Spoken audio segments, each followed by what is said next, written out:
भारत में एक ऐसी खोज हुई है जिसने पूरी दुनिया को हैरान कर दिया है। इस खोज के चलते इतिहास को दोबारा लिखा जाएगा। गुजरात के कच्छ में एक खुदाई के दौरान दुनिया में अब तक के सबसे बड़े सांप के अवशेष मिले हैं। इस सांप की लंबाई 15 मीटर यानी 50 फुट के करीब थी। यह सांप डायनासोर टी-रेक्स से भी लंबा था। भारतीय वैज्ञानिकों ने इस सांप को वासुकी इंडिकस नाम दिया है।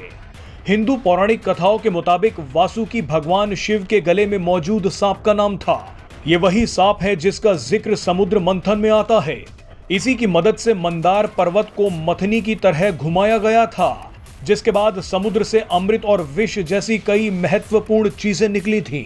वैज्ञानिकों ने अब विलुप्त हो चुके वासुकी नाग की रीढ़ की हड्डियों के 27 हिस्से बरामद कर लिए हैं। इस बड़ी खोज ने दुनिया का ध्यान अपनी तरफ खींच लिया है, क्योंकि दुनिया में अब तक सबसे बड़ा सांप टाइटेनोबोआ को माना जाता था। टाइटेनोबोआ भी विलुप्त हो चुका है। टाइटेनोबोआ 60 मिलियन साल पहले दक्षिण अमेरिका के जंगलों में राज करता था। इसकी लंबाई 13 से 13.5 मीटर के करीब थी, लेकिन गुजरात में मिले वासुकी इंडिकस के अवशेष बताते हैं कि ये सांप 15 मीटर लंबा था। वैसे भारत में बैठे अब कई बुद्धिजीवी बोल रहे हैं कि विलुप्त सांप के अवशेष मिलने से क्या होगा। ये ठीक वैसे ही है जैसे एक यूट्यूबर विदेश में बैठकर बोल रहा है कि भारत में और सड़कें और हाईवे बनाने से क्या मिलेगा।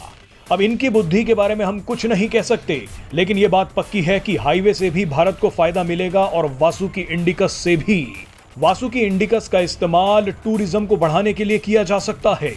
वासुकी का भारत की पौराणिक कथाओं में जिक्र इसे और भी ज्यादा महत्वपूर्ण बना देता है।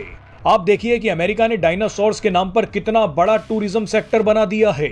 कई बड़े पार्क्स बना दिए गए हैं, म्यूजियम खोल दिए गए हैं। हॉलीवुड में डायनासोर्स को लेकर पिक्चरें बन रही हैं। लोगों को ऐसी चीजें दिलचस्प लगती हैं।